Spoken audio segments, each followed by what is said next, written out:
Hey everyone, and welcome to the Sunny Go One Piece podcast. On this episode, we are going to be diving into episodes 382 through 384, which are filler episodes that don't really cover any manga chapters. Kind of. I'll get into that a little later. But yeah, the Straw Hats take a little breather after their rough ordeal in Thriller Bark on Spa Island.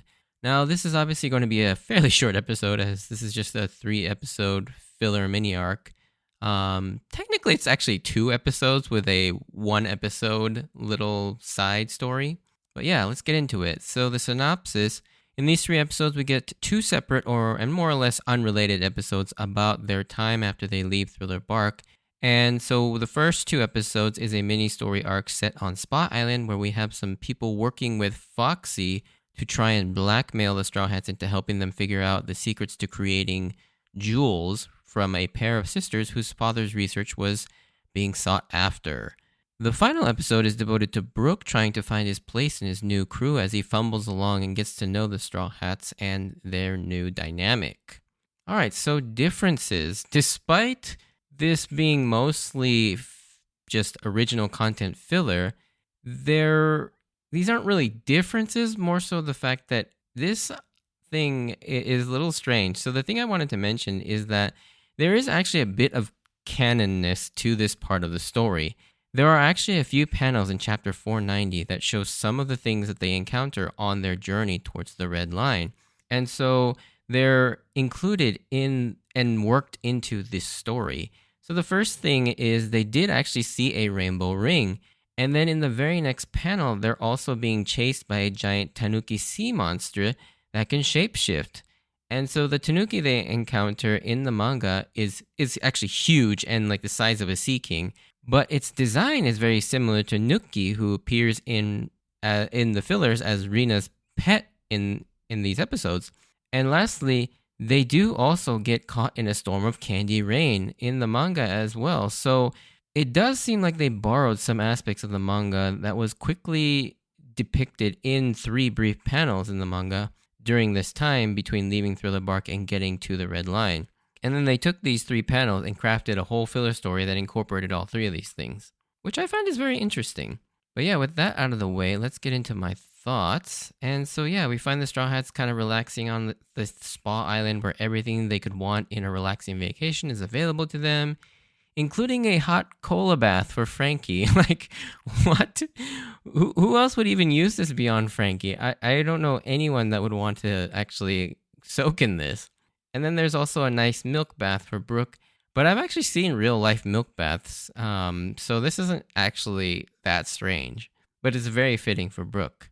And also we notice that the waiter has a trademark One Piece laugh with his giru giru giru giru. It sounds like, gil is often used, I guess it's seemingly like money. So, I mean, given the fact that these guys are after, wealth and treasure, kind of is matching, I suppose.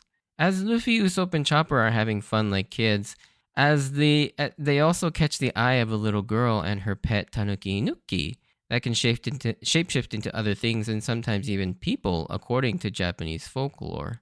You even actually see this property in Super Mario Bros. 3, where if you're able to, or if you get the full Tanuki suit, Mario can shapeshift into that stone statue and come barreling onto the ground. And so yeah, it's kind of a reference to that. It's a very common sort of folklore or legend or myth in Japanese culture.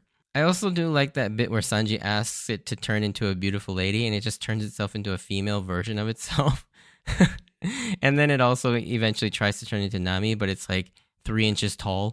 And yeah, the whole sequence is kind of weird but funny as well.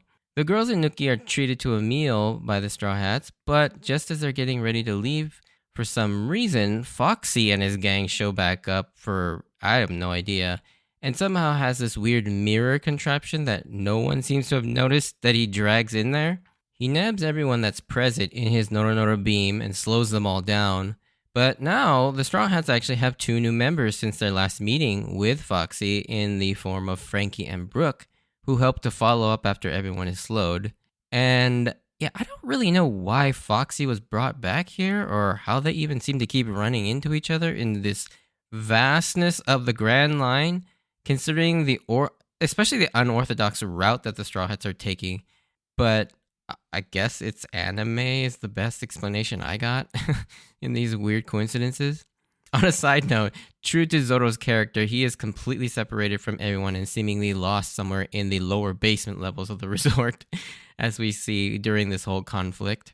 It turns out Foxy wasn't even there for the Straw Hats. They're after the notebook the two girls have that supposedly details how to create jewels out of thin air.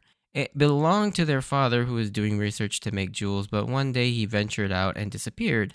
Fun fact, the father is voiced by the famous Ryusei Nakao, who voiced Eric from the Millennium Dragon filler arc in One Piece, but he will also go on to voice a very prominent villain much later in the series, but he's probably most famous for voicing Frieza in Dragon Ball Z. He's also Indigo in the 10th movie Strong World as well. I mean, he's played a bunch of other characters as well. Yeah, like off the top of my head, he plays Mayuri, the 12th captain in Bleach. He's also Biking Man from Anpanman. And then also he's the parody version of himself, of that character in One Punch Man, Vaccine Man, which I find is a very funny homage to a very famous children's cartoon or anime in Japan. But yeah, those are some of the more famous roles that I can think of off the top of my head. Anyways, getting back on track, there's actually an interesting dynamic between the girls where Rina has lost faith in her father's dream and refuses his inherited will, while Sayo, the one that ultimately gets captured by Doran, the mastermind behind the island, is the true believer and has accepted her father's inherited will. And it seems it's up to Luffy and the others to believe in to help her believe in dreams again. And I applaud Toei's writers for at least staying true to the main themes of One Piece, even during their fillers. I also would be remiss if I didn't at least mention the change in art style in episode 383, where the animation is far more detailed and smoother, but the jiggle physics on Nami and Robin's boobs is ridiculous. I almost feel like they chose this spa island setting just to do that. I can't imagine it's not a coincidence, but anyways. There's also a moment where Doran strings up Sayo and points that giant cannon at her, which that shot from the top, it kind of reminds me of Junon Harbor or even the Disc 3 Midgar from Final Fantasy VII. But anyways, my real point about this moment is I feel like Luffy is fast enough with Gear Second, or maybe even without it, to get her and basically save her before the cannon can even fire.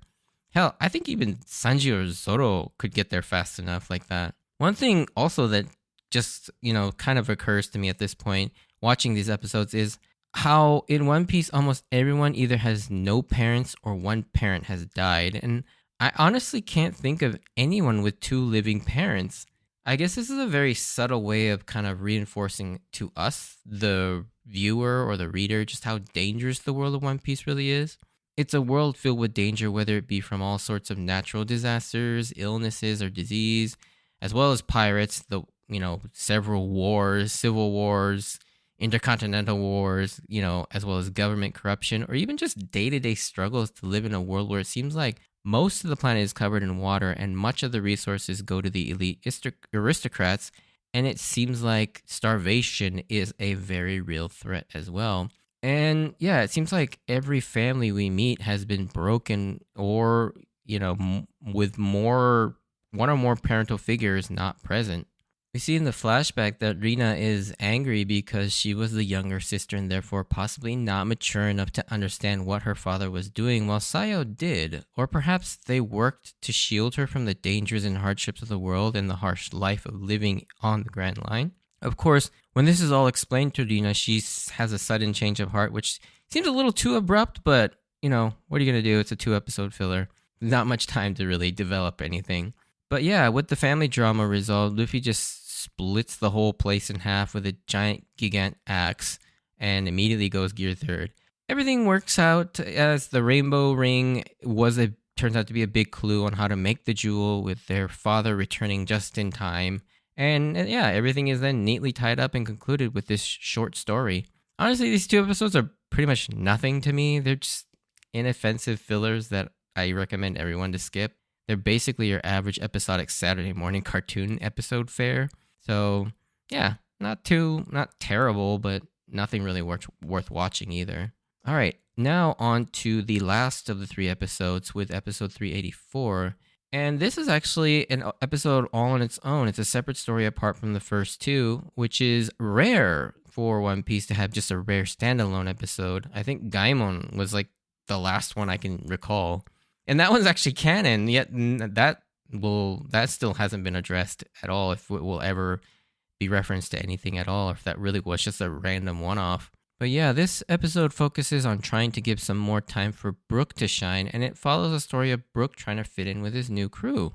The beginning of the episode points out something I've never actually considered, but it makes perfect sense, as many other pirate crews we've seen have these, but it's a logbook of their journey. Brook got a chance to read it and get caught up on all the adventures, and basically speed read through the entire series, basically. And this episode is nice seeing the crew just kind of doing their thing, relaxing on the Sunny, which is something we never get to see.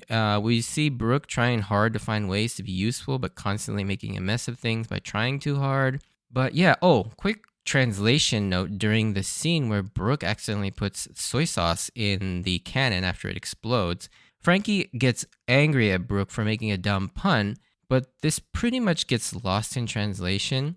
So when Frankie yells at Brook that he mistook the soy sauce barrel for a cola barrel, Brook responds, "Oh, you're right. This was a soy sauce barrel." Now, this is obviously not a pun, but instead in the English translation, they moved the pun to the next line and they say, "I canon believe I made that mistake."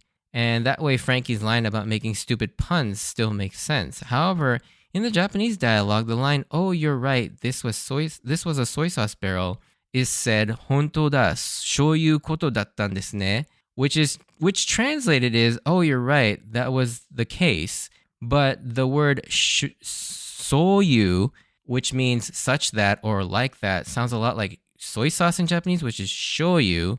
So Brook replaces soyu with shoyu to make hontou da, shoyu koto dattan desu ne. And so he makes a really stupid pun with the word soyu and shoyu, or that's like that and soy sauce. Now, I know that may make no sense to anyone, but I figured I'd do my best to try and explain that one. And I'm sure no one cares about that or is interested in it, but there's not much to talk about in these filler episodes, and I have to fill some time. Now, as simple as these episodes are, I genuinely laughed hella hard at that moment where he's trying to meditate with Zoro and almost pees himself. Which Zoro mentions how does he even have muscles to go numb? And also, even this is actually confirmed in canon when they first meet, that Brook somehow, does go poop and pee. I have no idea how he does it, but it happens. And yeah, so I found that really funny. But we do see a moment of true heart and emotions when he finally gets a moment with Robin, as she notices that Brook is going through the same feeling that Robin was feeling before Enies Lobby. The feeling that her place in the crew was conditional, and that one day they may grow tired of her and kick her out if she's not useful. And they get to share a very human moment where she tries to reassure Brook that he absolutely has a place on this ship, and that as a crew, they're not like that. They accept him for who he is and whatever he can do.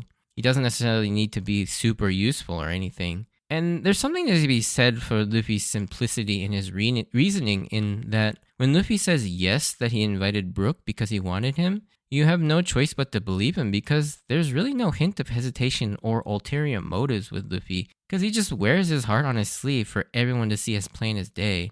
And it really is heartwarming to see Brook finally able to let his guard down and relax with a new family, as well as a new place to finally call home after so many years of being in constant fear and loneliness. Of course, Brook never really experiences these thoughts and insecurities in the manga. He just kind of slides right in, or more so the fact that there really isn't time for him to feel this way, because the manga just kind of jumps straight into the next story arc. But there is one tiny moment where Brook has some disappointment in his first showing as part of the crew, and we'll kind of look at that in the next couple episodes.